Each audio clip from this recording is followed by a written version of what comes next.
Assalamualaikum warahmatullahi wabarakatuh. Saya Amalia Oktavia, Program Studi Sejarah Peradaban Islam, Institut Agama Islam Sultan Muhammad Syafriuddin Sambas. Tugas kali ini untuk memenuhi mata kuliah filsafat umum. Materi saya yaitu mengenai kritisme Immanuel Kant. Sebelum masuk ke pembahasan, terlebih dahulu saya akan menjelaskan biografi Immanuel Kant. Immanuel Kant lahir pada tahun 1724 Masehi di Königsbergen, Prusia Timur, Jerman. Lahir dari pasangan Johann Georg Kant dan Anna Regina.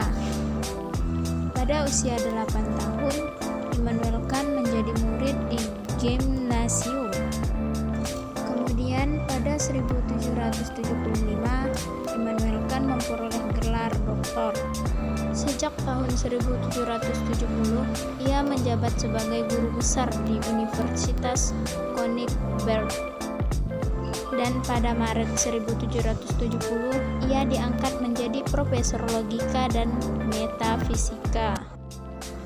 Immanuel Kant adalah filsuf modern yang paling berpengaruh. Immanuel Kant juga merupakan tokoh utama kritisme. Adapun pengertian kritisme. Kritisme berasal dari kata kritika, artinya memeriksa dengan teliti, menguji, dan membedakan. Pengertian kritisme ialah suatu pengetahuan yang memeriksa dengan teliti apakah suatu pengetahuan yang didapat sesuai dengan realita kehidupan atau tidak. Selain itu, kritisme juga diartikan sebagai pembelajaran yang menyelidiki batasan-batasan kemampuan rasio sebagai sumber pengetahuan manusia. Kemudian ada kritisme dan cirinya. Yang pertama, menganggap bahwa objek pengenalan itu berpusat pada objek dan bukan pada subjek. Kedua, menegaskan bahwa kemampuan rasio manusia untuk mengetahui realitas atau hakikat sesuatu. Ketiga, menjelaskan bahwa pengenalan manusia diperoleh dari perpaduan antara unsur yang berasal dari rasio dan unsur yang berasal dari pengalaman. Kemudian ada kritis atas rasio murni. Dalam kritis ini, Immanuel Kant menjelaskan bahwa ciri pengetahuan yang bersifat umum, mutlak, dan memberi pengetahuan baru dibedakan atas 3 macam putusan.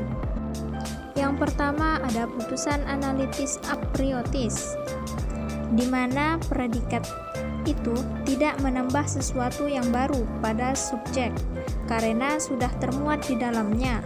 Misal, setiap benda menempati ruangan. Kedua, putusan sintetis a posteriori.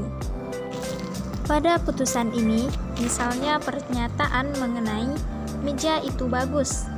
Di sini predikat dihubungkan dengan subjek berdasarkan pengalaman indrawi, karena dinyatakan setelah mempunyai pengalaman dengan aneka ragam meja yang pernah diketahui. Ketiga, putusan sintesis a priori. Di sini yang dipakai sebagai suatu sumber pengetahuan yang kendati bersifat sintesis, namun bersifat a priori juga. Misalnya, putusan yang berbunyi segala kejadian mempunyai sebabnya. Selanjutnya ada kritik atas rasio praktis.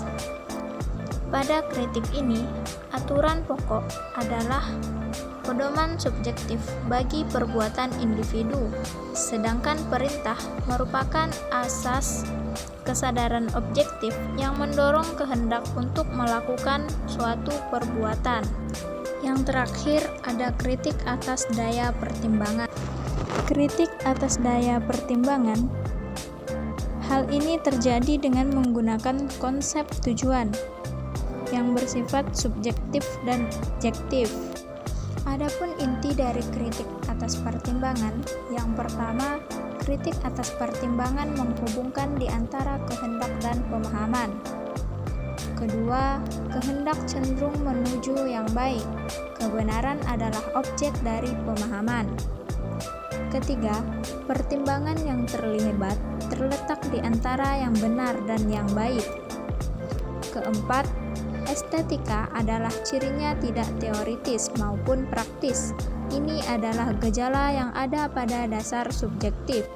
Kelima, teologi adalah teori tentang fenomena yang bertujuan subjektif, menciptakan kesenangan dan keselarasan yang objektif, menciptakan yang cocok melalui akibat-akibat dari pengalaman. Sekian, terima kasih. Wassalamualaikum warahmatullahi wabarakatuh.